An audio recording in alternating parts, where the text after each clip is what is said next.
Welcome to The Middle. I'm Jeremy Hobson at the Palace Theater in Waterbury, Connecticut, along with Tolliver and his band. Hey, Tolliver. Jeremy, we're in a huge theater. We made it. We finally... Look at us. There we go. We're all grown up. We did it.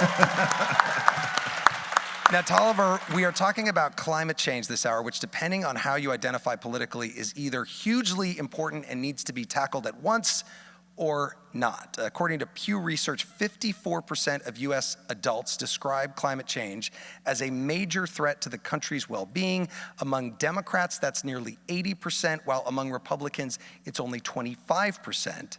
And when it comes to politicians, there are people like the Colorado Governor Jared Polis, who last year signed a law to cut greenhouse gas emissions entirely by the year 2050. And then there's Florida Governor Ron DeSantis, who recently scrubbed the phrase climate change entirely from a law that was passed in Florida. So why has climate change gotten so polarizing, and how do we take the politics out of climate change and instead focus on solutions? That is our question this hour. It's a big question, Tolliver. A big question. Absolutely massive, Jeremy. Okay. All right, let's meet our panel. Gina McCarthy is a former administrator for the Environmental Protection Agency, as well as the first White House National Climate Advisor under President Obama. Gina McCarthy, welcome to The Middle. Thank you, Jeremy. Great to be here.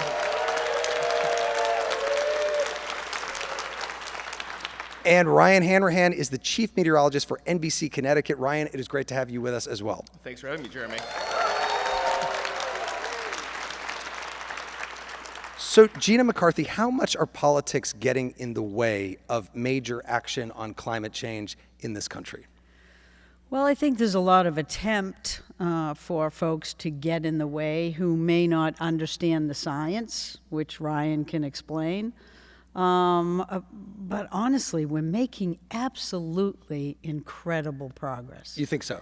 Oh, I know so, yeah. I mean, the U.S. did just pass the largest climate change bill in the history of the world in the last couple of years. And it did, and it's making a huge difference in the history of the world. You know, honestly, we have the Inflation Reduction Act, which has already generated more than $352 billion of investment. That's 524 projects. That's 252,000 clean energy jobs, and we're just getting started. The Inflation Reduction Act is a 10-year bill that is purposefully designed to make the shift from fossil fuels to clean energy, make sure that clean energy is winning, and that is the secret sauce to actually addressing climate change. And I know that it's in Republican and Democratic states.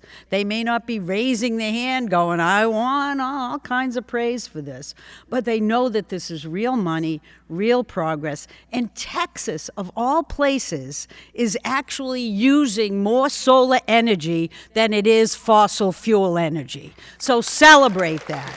Yeah. Get excited about it.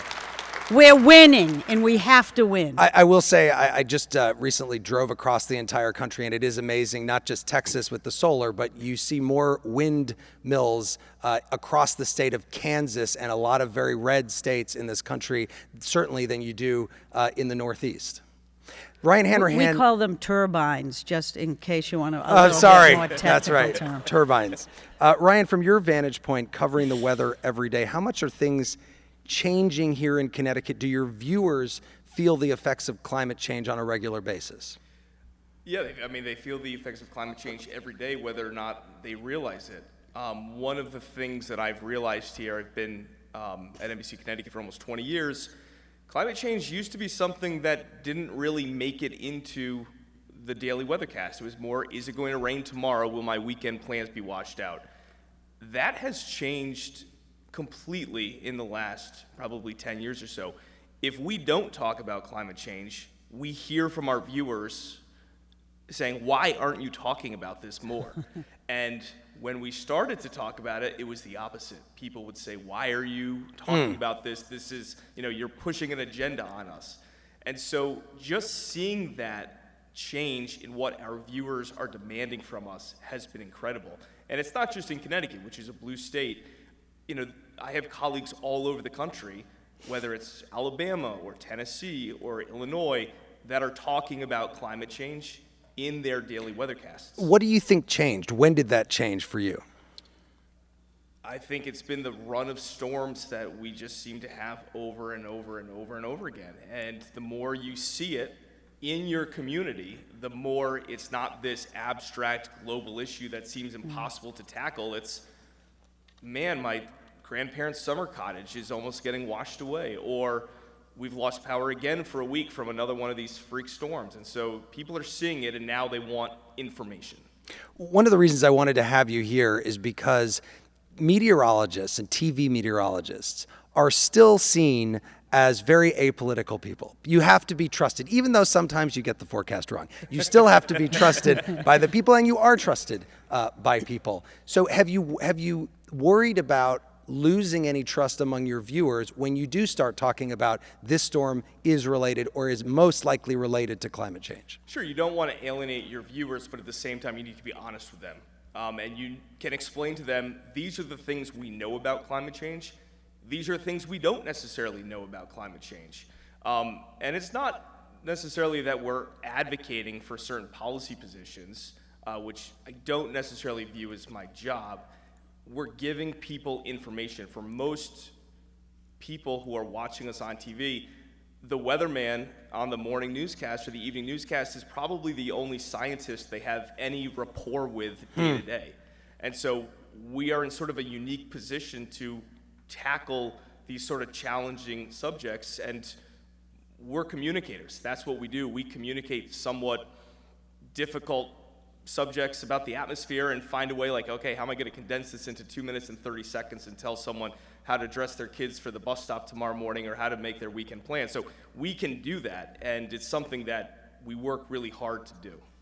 Gina McCarthy, you mentioned that there's a lot of progress that has been made, and that in fact, even in redder parts of America, politicians are supporting some of these goals. And yet, if you turn on some media, the words Green New Deal are like a three bad words that they can just throw in, and it's like, oh, the Democrats just want to spend all this money on the Green New Deal. What about that? What about the way that this is communicated and how that fires up certain parts of the populace? You know, Jeremy, when I got a call from soon-to-be President Biden and asked me to take on the job of White House National Climate Advisor, we had a conversation almost about exactly that issue. And what I've really been doing, I cannot tell you for how long, is trying to make the issue of climate change more personal, more realistic, more approachable. And Ryan, I really appreciate all the work that the scientists are doing, but often their language is very difficult for people to understand, and I know that that's a constant challenge. But when I talked to President Biden, we literally talked about how we could transition to clean energy. How do we run in that direction at a time when people needed leadership? If you remember the prior administration, it was extraordinarily challenging then, right? Everybody still had COVID.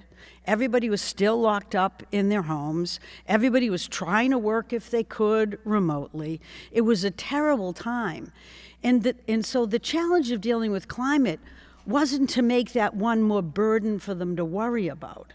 It was to frame it in a way that we could make huge progress, but that every progress we had to make had to be better for families. It had to benefit them by lowering their energy costs. It had to reduce the air pollution that's right now across the world is killing 7.5 million people every single year with premature death. So we focused on how do we make this approachable? How do we make it relevant to human beings? So it's more jobs, it's less money, for families, and it's better communities, stronger equity considerations every step of the way, so that low-income communities would be the Right. big winner in this. And that's how it was framed. But it's not talking about greenhouse gas emissions. You mentioned the prior administration, the Trump Yeah. administration. What if the Trump administration is the next administration? How do you make it so that this is not an issue where the Trump administration says, let's reverse all of the things, but people still want these things. They want the lower energy costs. They want a cleaner environment. How do you make that not an issue that gets switched completely? Well, the law is on the books. This is not just a Right. rulemaking. It's not an executive action. This is congressional action.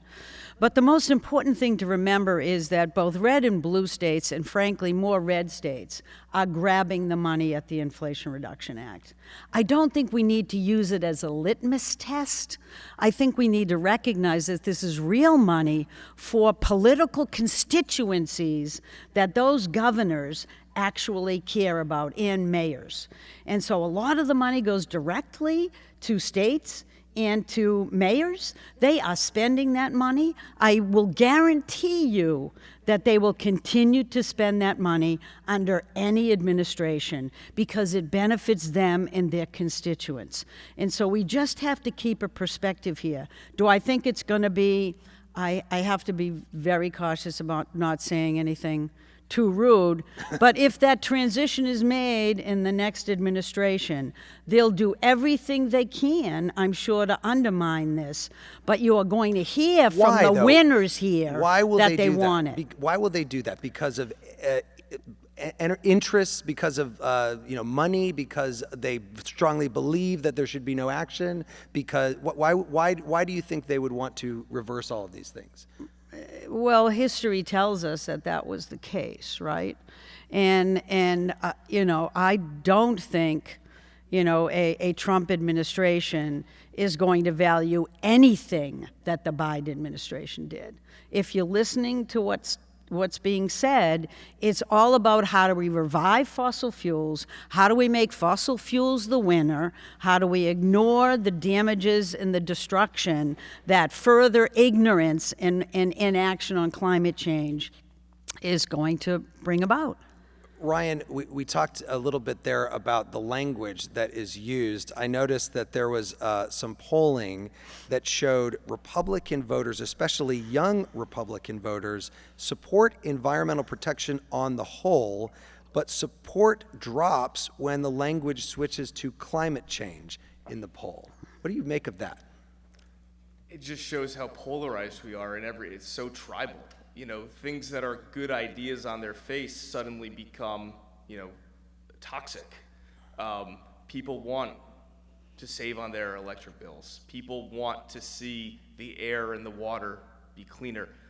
So when we're talking about these things, if we can stick to how, like you said, Gina, how are these things impacting you and your family and your bills and your household? Most people don't go home and around the dinner table talk about the melting ice caps. They do talk about their homeowners insurance policy rates. They talk about how expensive it is to heat their house in the winter. And we can talk about those things and give people the information they need to be more informed citizens. Well, stand by, because in a moment we're going to talk about how attitudes and the national discourse around climate change have evolved over the years. Don't go anywhere. You're listening to The Middle.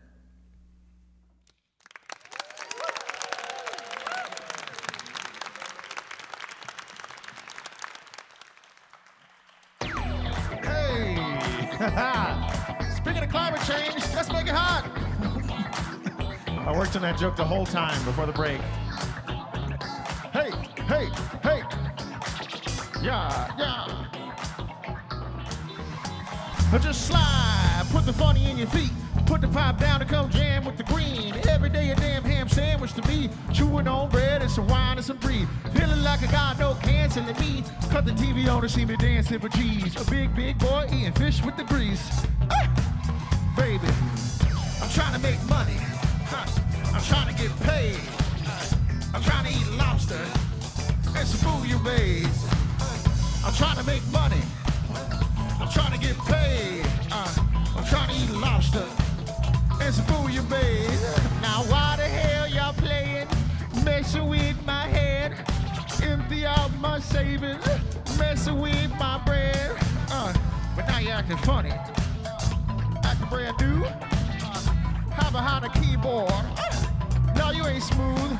I run up in your office, stealing your supplies, banging on your desktop, looking in your eyes. Booty, booty, booty. All y'all class. You can say I'm fruity, but at least I got class.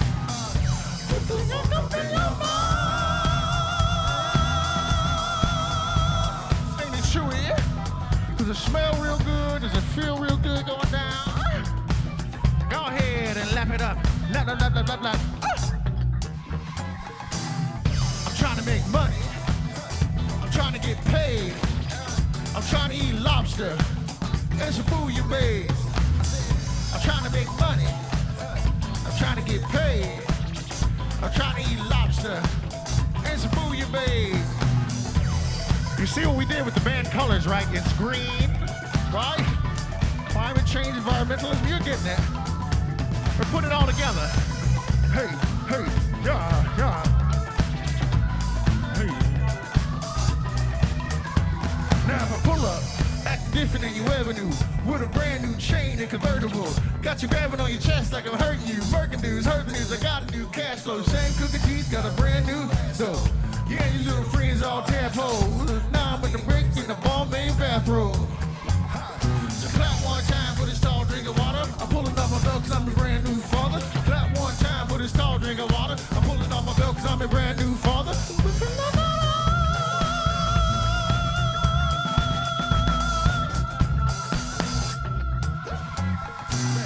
I'm trying to make money.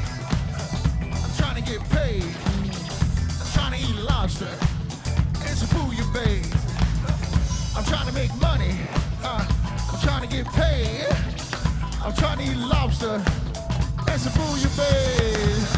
Hey, hey, hey, hey, yeah, hey, hey, hey, hey, hey, hey, hey, bouillabaisse. You chicks got bouillabaisse. You got bouillabaisse. Thanks, everybody. Appreciate you. I'm trying to make money. Support comes from the Governor M. Jody Rell Center for Public Service at the University of Hartford, which promotes ethics in government, civil discourse in politics, and citizen involvement in public service and government. Learn more at hartford.edu/Rell. This is The Middle. I'm Jeremy Hobson. If you're just tuning in, The Middle is a national call-in show. We are focused on elevating voices from the middle, geographically, philosophically, and politically, or maybe you just want to meet in the middle. This hour, we are not taking calls because we're at the Palace Theater in Waterbury, Connecticut, asking you, how do we take the politics out of climate change? I'm joined by former EPA Administrator Gina McCarthy and NBC Connecticut Chief Meteorologist Ryan Hanrahan. And before we get to some live audience questions, Gina McCarthy, one thing that I find very interesting is years ago, in my journalistic career, many years ago, just the question of whether the climate was changing was something that you had to get at both sides on. You don't have to do that anymore. No. It seems like we have all agreed, most of us have agreed as Americans, the climate is changing, and even that humans are responsible for the climate changing for some of it. Yes. How did that happen, and are there lessons to be learned from that in terms of coming to consensus on solutions? We probably ought to toss that to Ryan because it came from Ryan. Came from Ryan. It came from scientists who were very clear. But then it had to, scientists are great, but you then have to sort of bring this down to reality. We were talking about this already, Ryan. You had to talk to people that this was a risk for them and their families and their future for our kids. You got to personalize these issues instead of talking about the planet. And I think the more we realize the danger and could explain it in human terms, then human beings can then begin to realize, especially if you do something like the Inflation Reduction Act, the Bipartisan Infrastructure Law, that these would be things that would make their lives better. That's what government is supposed to be about. That's what governing has to be about. Ryan? I mean, I think people see it with their own eyes. You see it, every summer is the hottest summer on record pretty much. Yeah. You see these hurricanes that are stronger, producing more rainfall.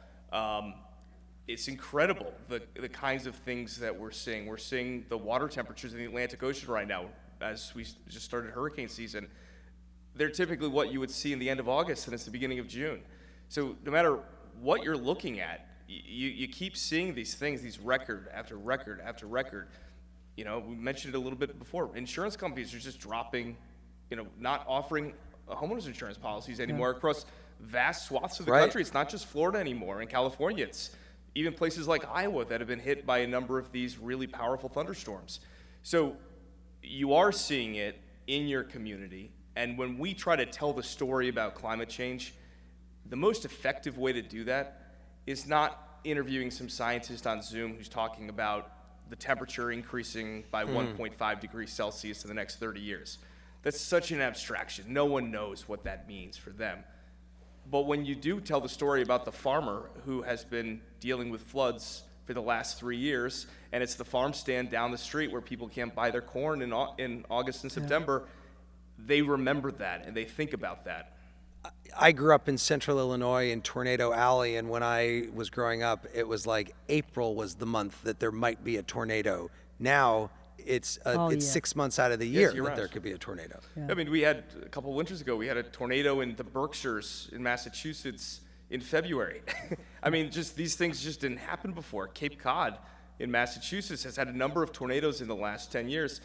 They had never had one on record until the last 10 years because the water is so much warmer. So no matter where you turn and no matter what community you are in across the country, so many of these weather events and extremes have the fingerprints of climate change all over them.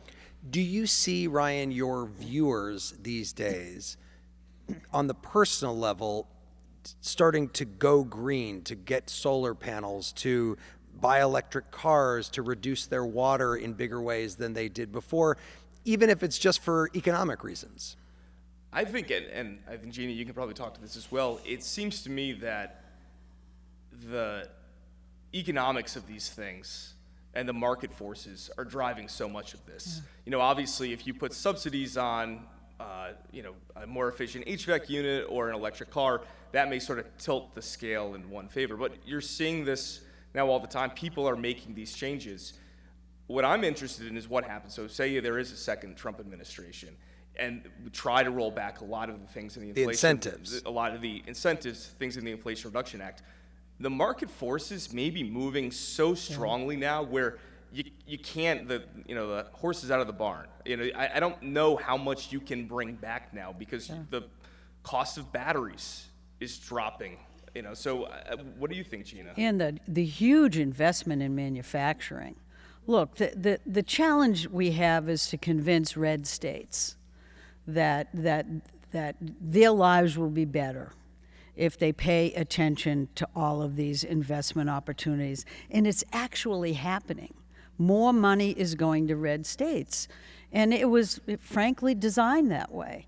One of the reasons it was designed that way is it's those red states that have such incredible challenges that need manufacturing again. They're the ones that lost everything. All those jobs went away. There are challenges now, I know, politically along blue and red lines. But in the end, people need to be able to put food on their table and know that their kids are going to have a future. So they're grabbing this for all it's worth. Red governors will not allow a rollback that's going to stop battery manufacturing in their communities on new auto manufacturing. It's changed everything. You're talking about jobs, but also, in many cases, if you, for example, go solar, you might save money on day one versus the electric bill that you were paying before, just because of all the incentives on the loan for your panels and just not paying these ever increasing electric bills. That's it. I mean, is the economic incentive, the carrot, the best way to get people to decide that it's in their interest to do that? It is a loser to ask for sacrifice Right. from human beings. I don't care what you're talking about. If you want them to stand up and give this and give up, maybe that was the 20s or 30s. It ain't today. And so it's all about personal benefits. And I'm not saying that thinking there's anything wrong with it. There isn't. people are struggling all over the country. Give them something to be hopeful about. Give them good stuff that they can afford. I mean, it's so exciting that that's available now. Look, I'm getting old. Who knew we'd actually have these things available when I was 70 years old?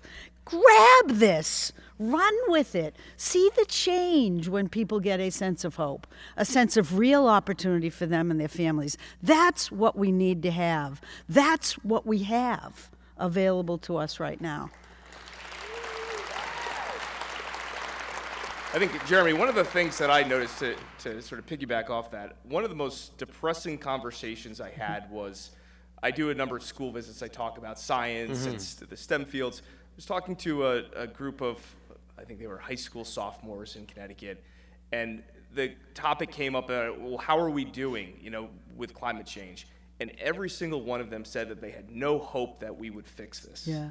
And I thought to myself, what a disservice scientists and politicians have done, that we painted this as there's no getting out of this, we're in trouble. And to hear 16-year-olds say that, it's like, oh, we can't. You gotta give people some kind of hope, and you have to, otherwise they're not going to make informed decisions if they think that there's nothing we can do. Let's throw up our hands. Right. There are so many things that were impossible to do until they got done. I know this. I know what the science says. I know the challenge that's before us. But if we allow young people to sit on the sidelines, not only will we be assured of a Trump victory, we will be assured of climate disaster. So we have to convince young people to get active and engaged and support them. Explain to them that we have a world of opportunity ahead of us, but they are the future. They're our future, and we have to make sure that they have a place and they feel that they can make a difference. Let's go to some audience questions right over here on this side. Yes, sir. Hi, yes. I hear on the radio, I listen to it every day, there's interviews of minorities that will vote for Trump, and they're not even acknowledging the existence of climate change. They don't realize that they're going to lose and they're not going to win. I mean, you cannot make the progress that Gina McCarthy was talking about without having the government take an active role in dealing with this. Trump is going to deny the existence of climate change. He's going to reverse everything, electric cars, all the progress that we're making with climate change, all the new technology that's coming out. We just can't let the Americans not understand and hear about it. So that's a big question I have. Yeah, Gina McCarthy, your thoughts on that and the idea that in this person's view, some who are saying they're going to support Donald Trump in the 2024 election don't understand the risks that in terms of the climate. Trump says things in very clear, juvenile language, right? It's very appealing to many people. It really is. And I understand that. Everything's simplistic. We can do this, we're going to do that, we're going to shut down this, we're going to make sure that happens. But that's not the world we live in. And I think the only way that we can try to counteract that is to have human beings talk to human beings. Real human beings, not that kind. I think it's just about human relations. It's just about engaging with people, mostly people that don't look like you or have the opportunities that you do to be here tonight. There are many people that are really hurting right now. And we have to acknowledge that and understand that sometimes what you do when you're hurting is grab the one lifesaver that gets tossed at you.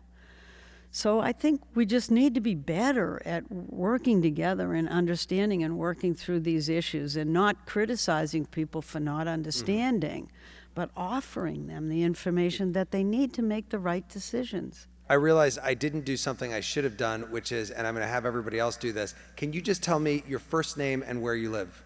Peter from Wallingford, Connecticut. Wonderful. Okay, let's go to this I love side. And Wallingford, just Connecticut. If you could identify yourself first and where you live. Thank you. My name is Cynthia Rabinowitz. I live in Bethlehem, not too far from here. And I am a soil scientist at Northwest Conservation District in Connecticut, one of 5 conservation districts in our state. We are all working very hard with very limited staff. We have only 3 staff in our district at the moment, serving 34 municipalities with free services for citizens and town staff on a wide range of topics that all have to do with conservation. So we are working very hard to bring federal dollars and connect into our state and connect those dollars with farmers who want to experiment or expand their use of climate-smart agriculture. There's a whole list of practices that will protect soil and do all sorts of other resilient things for our farmers in our state and help the environment. At the same time, we have this expansion of solar farms being built in Connecticut, which on one level I'm all for. My home is solar powered and has been for 15 years. My family has just acquired its first electric car. I'm all for solar energy. However, I am seeing many areas of what we call in Connecticut prime agricultural soils. And I know Ms. McCarthy is very familiar with Connecticut. We're losing some of these soils To solar farms. The Connecticut River Valley in the central part of the state has some of the best agricultural soils in the world, which a lot of people don't realize that. Yeah. And the extent of, there are ways to integrate agriculture with solar. Yes. We're not doing it in Connecticut at the moment. My question is, how do we progress with implementing renewable energy and still hold on to and expand our resiliency and regional food security in our watershed bioregional areas? Thank you very much. Thank you. You know, I talk way too much about mitigation and don't talk enough about resilience and adaptation. And that's what sort of you're reminding me about. You know, it's funny, if someone asks in the United States, where's their great farming, nobody mentions Connecticut. I mean, because it's small, but you're absolutely right. It has some really rich farm areas. And I think there needs to be discussions in those communities. First of all, there's a ton of money that the Department of Agriculture has that I'd be happy to point out and talk to you about how you actually work to nurture the soils that you have and to do farming in different ways than it's been done before. So you should look at those opportunities and try to grab them. But we cannot get in a competition between solar and soil, or solar and farming. That's happening in some areas, I recognize that. But we have to both have respect for farming, which is very small in this state, but deserves to be protected. There's plenty of opportunity for solar in other areas, but that's decisions that towns need to make. And those conversations need to be had before the question is before you, right? Let's go to another question over here. Hi, I'm David Hill. I live in Middlebury, Connecticut, and I'm a pulmonologist here in Waterbury, Connecticut. This is a public health crisis. So climate change is affecting the air for all of us who breathe. We've just shown that we can respond to a public health crisis, albeit suboptimally. But my question is, as we pursue mitigation and adaptation, how do we make sure we don't leave communities behind? So minority communities, people of color who are already disproportionately affected by pollution. How do we make sure, as we make progress, those communities get safer and healthier? Yeah. I could not agree with you more that climate is the ultimate health challenge, right? I think there are many ways to answer that question, but I think the most important thing is to continue to recognize that climate is a health problem, right? It has to be front and center. And I think there are many ways in which that can be reflected in decisions that are made, but the equity issue is really a driving force in the architecture of the Inflation Reduction Act and its implementation. If you follow the decisions that are being made and the basically the way in which money has to be spent, you will realize very quickly that the vast majority of the money is going to go to low income and minority communities. They are the ones that have been devastated. They are the ones that have been neglected and actually not allowed to move forward, and that has to be reversed. And I think that's exactly what you're going to be seeing. And I think that is where the health benefits would be so large if we could get to those communities, because you know as well as I who's burdened by these challenges. It is folks that have no other option than to live in the shadows of heavy industry with no ability to be able to move. That's changing. That has to change. That must always be front and center. We're in the United States of America. We have lost communities because of our ignorance and frankly our bigotry. It's time to turn that around, and there's every opportunity for us to do that now. Every opportunity.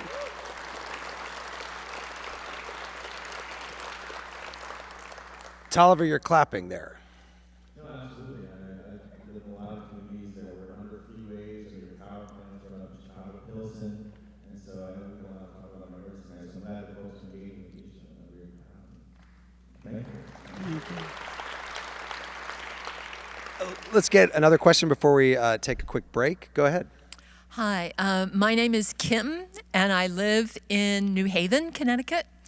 And last year, there was a lawsuit where the young people of Montana got the right to a safe climate by calling on the rights that they had in the Montana Constitution for a healthful environment. And I'm working on actually getting these rights. I'm working with the Green Amendment movement to get the rights to a clean and healthy environment and a stable climate into the Connecticut state constitution. And there are people working on that in states across the country. And so I think that that's a very important part of the young people feeling like they have a future, like their right to have a climate they can live in is in law, in constitutional law, and that the rights of every person to have a clean and healthful environment should also be in the Constitution. It should be a fundamental right, like the freedom of speech. And so I hope that you will continue to work towards that. Thank you. Thank you. It's funny how so many other countries have figured this out, right? Well, why do you think that is? Why do you think that the U.S. is so different than so many other countries when it comes to the politics of climate change? You know, the countries, I was just running through my head the countries that have passed amendments like that. You know, the United States is a large and complex and rich country. That means you have very differing politics place to place.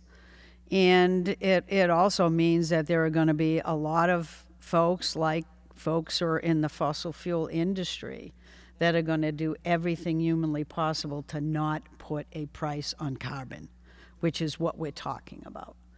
And that makes it extraordinarily challenging. It's not an excuse, but it's more challenging than in other countries that have a lot more green space, a lot more they rely on natural resources much more heavily.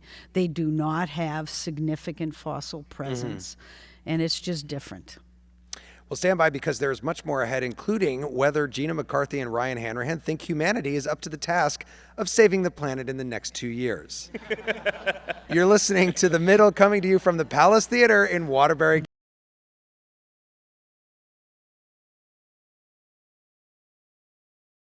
Hit it.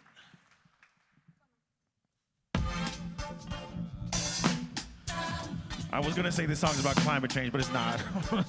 But I hope you like it. You only finna make me slam my head against the wall.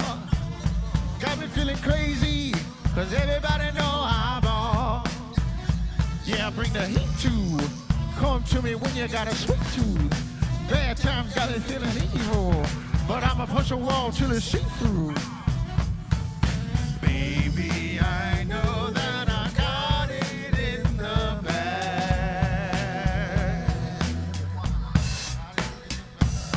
Flexing on them harder than I ever had.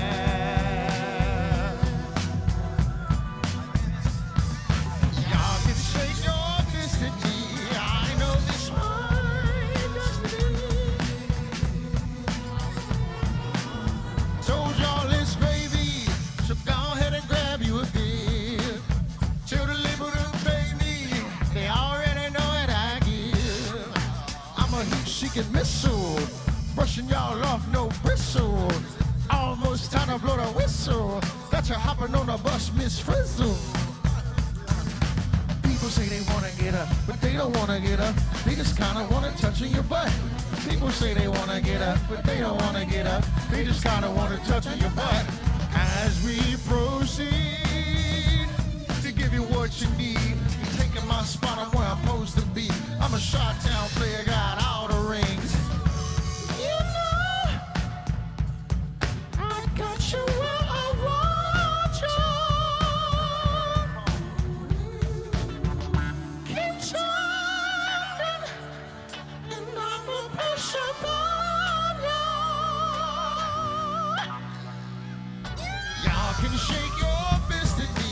I know this my destiny.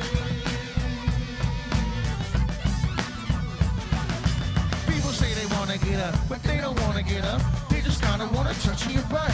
People say they wanna get up, but they don't wanna get up. They just kinda wanna touch on your butt. People say they wanna get up, but they don't wanna get up.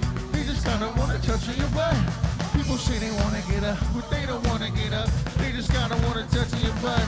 Smooth little batter with a carton of juice. Make $1 million while I'm eating some fruit. Seeing me winning look foreign to you, but I'ma yell touchdown cause I'm scoring on fools. Smooth little baddie with a carton of juice. Make $1 million while I'm eating some fruit. Seeing me winning look foreign to you, but I'ma yell touchdown cause I'm scoring on fools.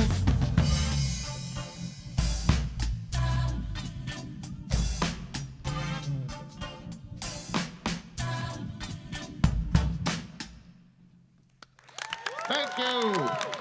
Jeremy, I worked in a sports reference in that one, okay? Support comes from Connecticut Green Bank. They believe big problems must be met with bold ideas and brave people unafraid of change. They strive to be the change makers, planting seeds of equity and resilience. Connecticut Green Bank. Learn more at ctgreenbank.com.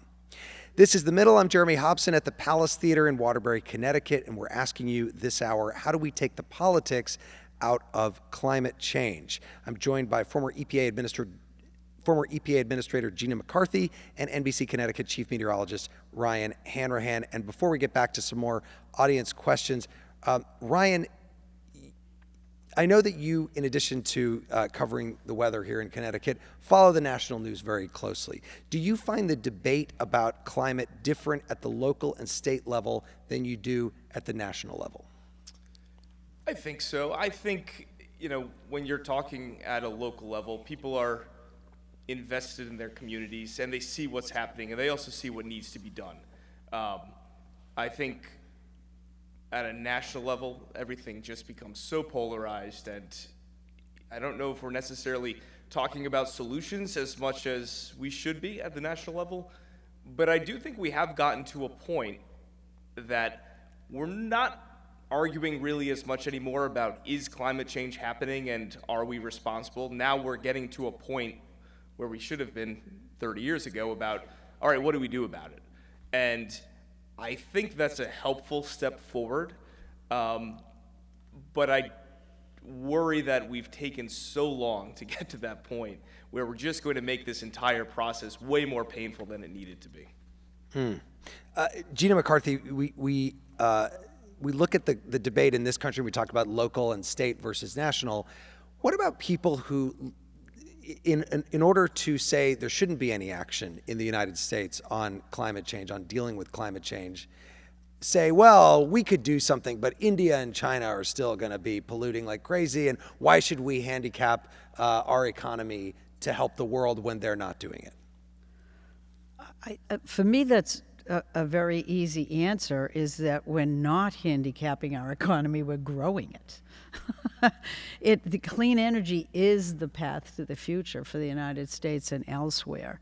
And I think the challenge is that every country needs to participate, and we all have to work together. I think that's the biggest challenge that we face, is that we get together, we talk a lot, we set goals, and then we don't meet them. And so we have to get real about this in every country. But, I'm with you. I mean, I think we'll be doing okay. I think we'll get through this. I do have a lot more respect for, local and state governments. I think subnational action is a big deal. It was a big deal when the prior administration came in. Who stood up? It was governors and states and local communities that refused to kowtow. And I think if that happens again, you're going to see it again. So hopefully we'll get an opportunity to actually move forward after the next election and to do the work that we have to do. Let's hear from our audience here. Go ahead. Hi, I'm Sarah. I'm from Middlebury, Connecticut, so the next town over. And I'm 25, so a member of one of the younger generations. And I want to go back to the points you've made about working together as well as youth, because June actually is Intergenerational Climate Action Month. So I was wondering if you could speak to the importance and maybe also progress that has been made by generations working together. Thank you. I'll let either one of you take that. I mean, I think the youth are our future. I mean, you guys have the most to lose and the most to gain from making the transition to a greener, cleaner economy. But I also think it's important that, I do think it's great when young people are involved. And I think one thing that you learn with age is that you can't let the perfect be the enemy of the good, and you do need to be pragmatic too. And I think working together through different generations, I think that's something that your voice is really, really important. just like people who have been here for a long time and have been working in the public policy space on climate change, they have a lot to offer and share as well. Let me just ask you, do you feel let down by the previous generations on this issue? I mean, how hopeless do you feel about the future because of the actions of other generations? Yeah, thank you. I don't feel hopeless, but I know what I hate to hear is when members of the older generation take responsibility for the climate crisis we're in, but then say, it's your generation's responsibility to fix it, and you'll fix it. Great point. Very good point. Thank you so much for that. Let's go over to this side. Yeah, hi. Thank you very much, Jeremy, and thanks for the great music. My name's Phoebe Godfrey. I'm a sociology professor at UConn, and I teach on the environment. I'm actually right now teaching on society and climate change. I live in Willimantic, and I came here specifically because I found the question so provocative of how do we get the politics out of climate change. And I want to challenge you that that's the wrong question, that the political sphere belongs to the people, right? And it is the people who are most disenfranchised. And if we go back into the question you asked of, why is the United States so challenged in this area? We have to remember, we are a nation founded on genocide. We're a nation founded on slavery. And all of that is still currently denied. I mean, it's really hard to teach some of this history in a lot of our schools. And so climate change denial is just another one of our denials. And even there was research that denying COVID came off the backs of because we're so used to denying. And so if we look at our history and ask ourselves, well, what was the motivation here? Obviously economics, right? Those systems are very profitable, and the destruction of the planet is still incredibly profitable. And so the question I want to challenge you with is not how do we get politics out of climate change, how do we get corporate interest out of the discussion, right? And get the people back into it. So. Great question. And Gina McCarthy, that is something I want to ask you about. How much are corporate interests holding up action on climate change? They're doing their best, as they always have. But they're not winning the way they used to. I mean, if you look at the data, you will see that the fossil fuel interests are really now secondary to the clean energy interests. But that dynamic could change dramatically in the next election. And so the best that I could say about tackling this is that in the last COP, the Conference of the Parties, they actually finally said that we need to transition away from fossil fuels. If that's the best we can say now, we are in a lot of trouble. The problem with a lot of the green energy is we're still increasing consumption. Our energy use in this country is going up. Our consumption is going up globally. And so it's still the same model of growth.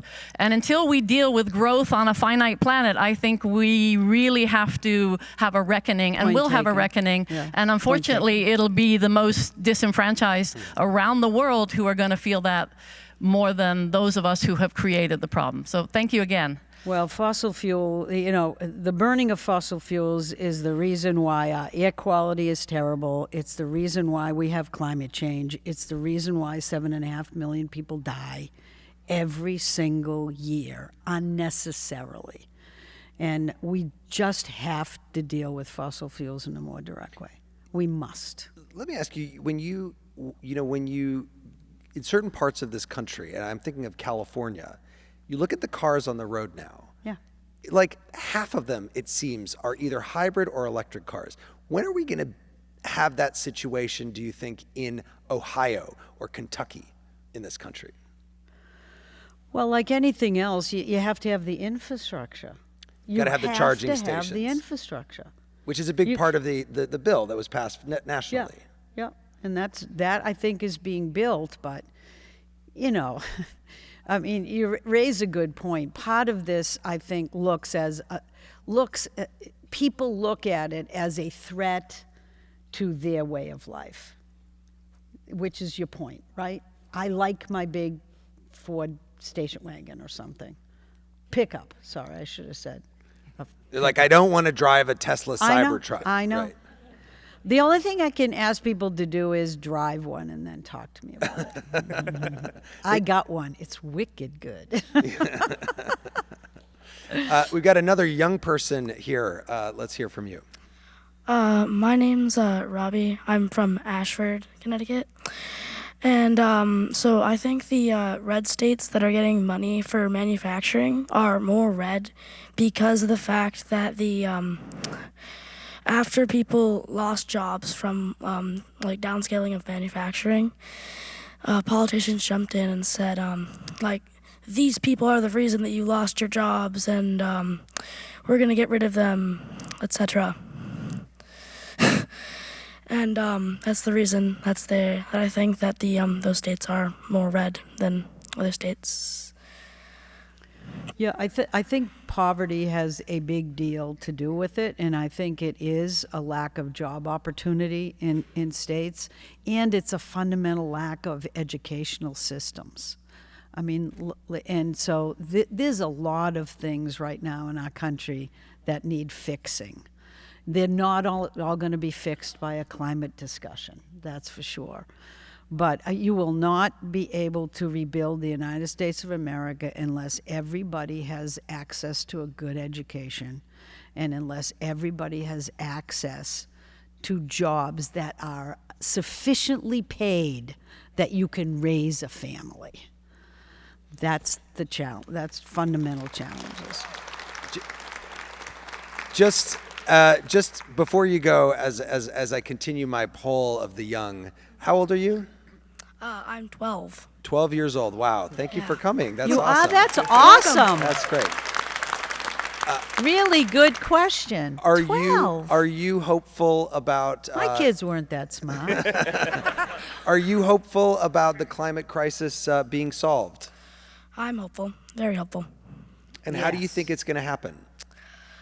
I don't think it's gonna happen spontaneously. I think it's gonna take a while, but it'll be fixed eventually.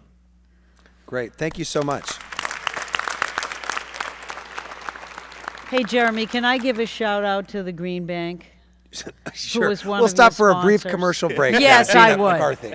Because they are so awesome.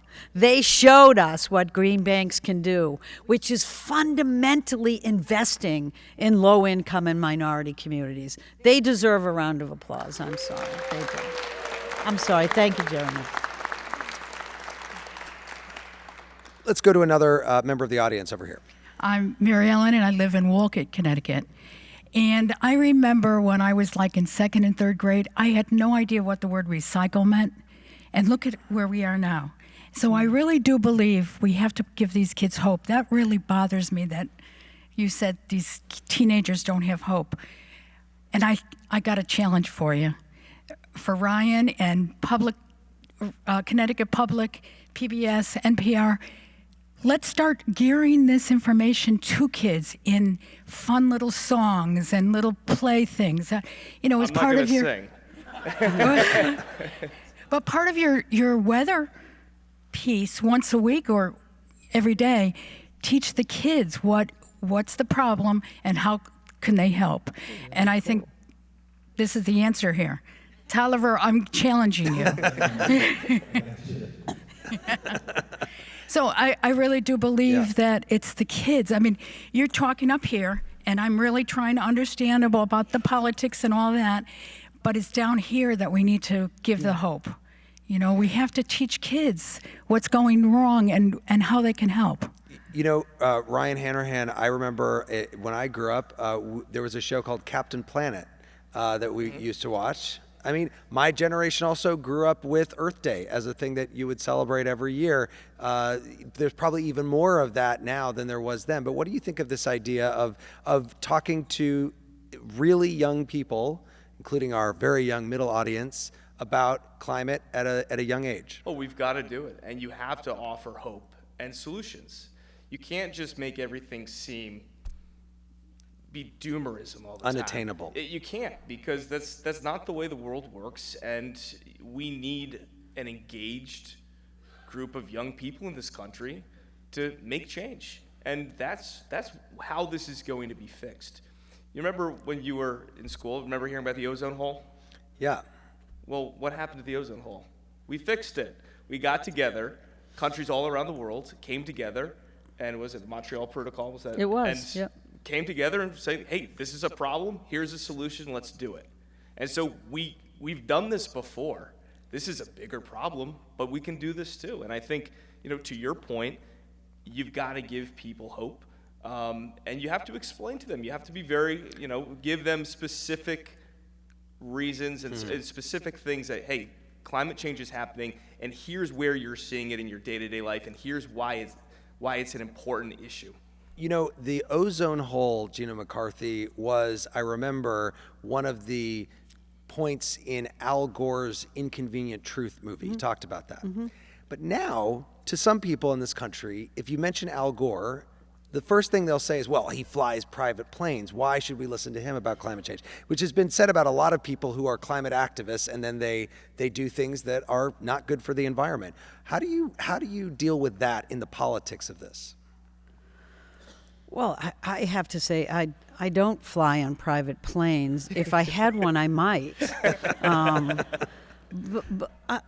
I think we have to be realistic, honestly. And no one should have to sacrifice everything in their life to actually be an advocate on climate. So, we talked about this a little bit with a woman that I was chatting with before we came on. You try to use public transportation, you try to do better. I mean, those are all great things. But I don't judge Al Gore by how he travels. I judge him by his message. I judge him by his commitment. And I think we all want to be judged that way. We'll do our best to try to limit our own carbon emissions, but honestly, the big thing is we've got to fix climate change, and that's not just individuals making change. It has to be a systemic and large-scale change. Let's get one more question right over here. My name is David, and I'm from Hamden, Connecticut, and I'm old. But me too. Should we hang out? A question for Ryan. It's good to hear that you feel viewers are asking for more information on climate, which is a good change. I do feel, though, that we're still missing the next step, which is to try to be very specific about why. Why is this happening? Is it CO2 levels? Is it the fossil fuel industry? And I sense a hesitancy in media to point a very specific finger there. And I guess the question is, do you feel pressure, or does NBC Connecticut feel pressure because of sponsorship to stay away from being too specific? That's a great question. The company that I work for could not be any more supportive of us doing climate change reporting. I think they probably want me to do more climate change reporting, but I only have so much time in the course of a day. So we don't get that. We don't get that pushback. I think it can be challenging, though, in the context of a 2.5 or 3 minute segment. You've got to figure out, okay, how am I going to distill this in a way that makes sense, something that's fairly complicated in a way that people can use and information that's useful to them. But I think we can always do a better job. So there's no pushback. I do think that when we're having a conversation about climate change and what's happening, the more local we can make it, the better. And I think that's something that I've learned a while ago. If you can meet people where they are and show them what's happening in their backyard, you're giving them some of the tools that they need to be an informed voter and make decisions that are best for their family. Yes, go ahead. Can I just add something about Yeah. this age thing? When I was DEP commissioner in Connecticut, thank you so much. We used to give out climate awards, right? An award ceremony. And one time there was a kid who was, I think he was probably 8 years old, that went house to house to get signatures and commitments for I forget what it was. It was a competition, but it ended up people put solar on their roofs, right? And he spent a whole summer just going around trying to get these commitments. And then at the same event, he was awarded, and then the other awardee was somebody who was basically making his nursing home more energy efficient, right? Going around changing light bulbs, insulation, blah, blah, blah. And he was at least 80, if not 90 years old. And that was the juxtaposition that told me that climate change is everybody's problem, but it's also everybody's opportunity. And so it was just really exciting to see both of them hanging out together and talking about the same challenge and expressing it in such different terms, because this is a generational issue. This is a multi-generational issue. Final question from the audience right over here.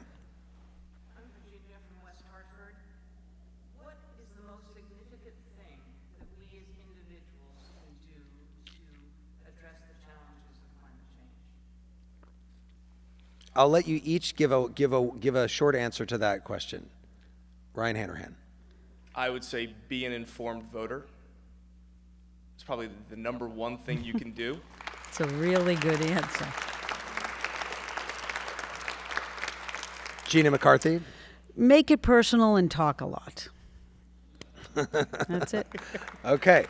Now, I did promise that we were going to get your thoughts on this one thing finally, which is the United Nations climate chief said this year that humanity only has 2 years left to save the world. And that was back in April, so we're now really in trouble because it's only a year and 10 months. Do you think humanity can do it, Gina McCarthy? I do not know where that timeline came from. Really? Yes, I do think humanity can do it. But you don't if think we that step timeline up. is realistic? I have no idea where he came up with that. Okay. And it's kind of annoying, to be very honest with you. It's not helpful. It's so not helpful. It's not helpful. No, I mean, because it's a made-up statistic. But that also that doesn't give people hope. It makes it seem like it's something like, well, we should, we're not going to change that much in the next 18 months, so what's the point? Listen, we got to get busy, but that's ridiculous. Well, I want to thank my guests, former EPA Administrator Gina McCarthy and NBC Connecticut Chief Meteorologist Ryan Hanrahan. Thank you both so much. Thank you, Jeremy. Good. Nice job, Ryan. Thank you.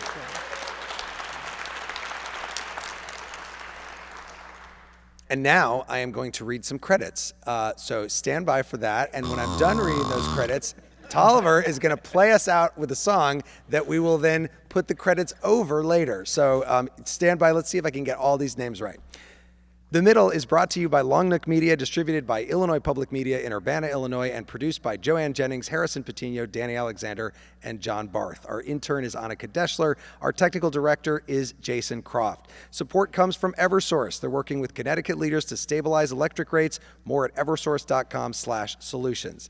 Thanks to Connecticut Public, Mark Contreras, Lucy Nalpath.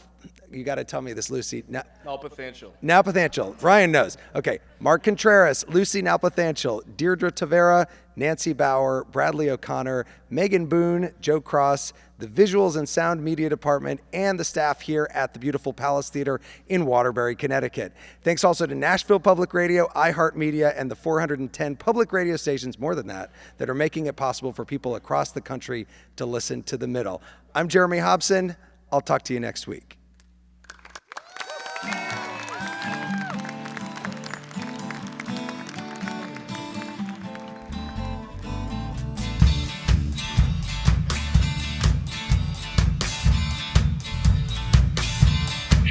Well, I don't know why I came here tonight. I got a feeling that something ain't right. I'm too scared in case I fall out my chair. And I don't know how I get down the stairs. Clowns to the left of me, jokers to the right. Here I am, stuck in the middle with you. Stuck in the middle with you. And I don't know what it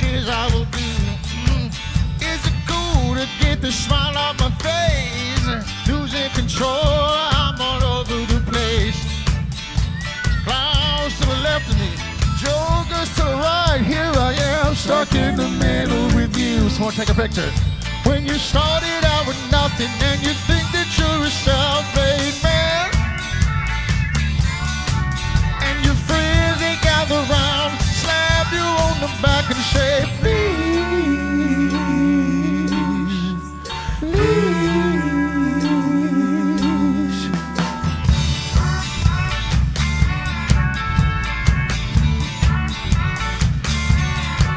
Well, I'm trying to make sense of it all, but I can see it makes no sense at all. Is it cool if I sleep on the floor? 'Cause I know that I can't take anymore. Clowns to the left of me, jokers to the right. Here I am, stuck in the middle with you.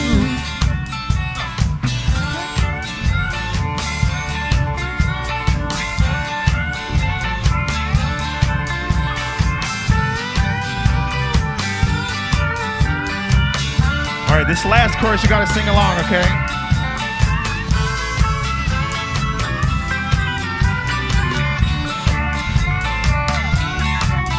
Well, you started out with nothing and you think that you're a self-made man, and your friends all gather round, pat you on the back and say, please.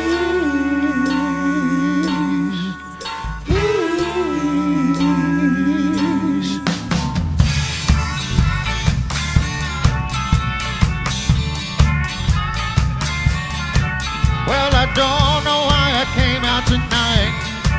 I got a feeling that something ain't right. I'm so scared in case I fall out my chair, and I don't know how I'll get down the stairs. Clowns to the left of me, jokers to the right. Here I am, stuck in the middle with you.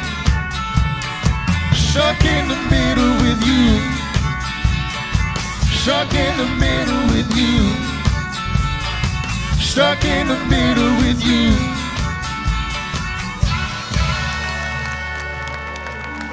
Thank you, everybody. Thanks so much for coming out for the middle. Please drive safe. We appreciate you. Good night.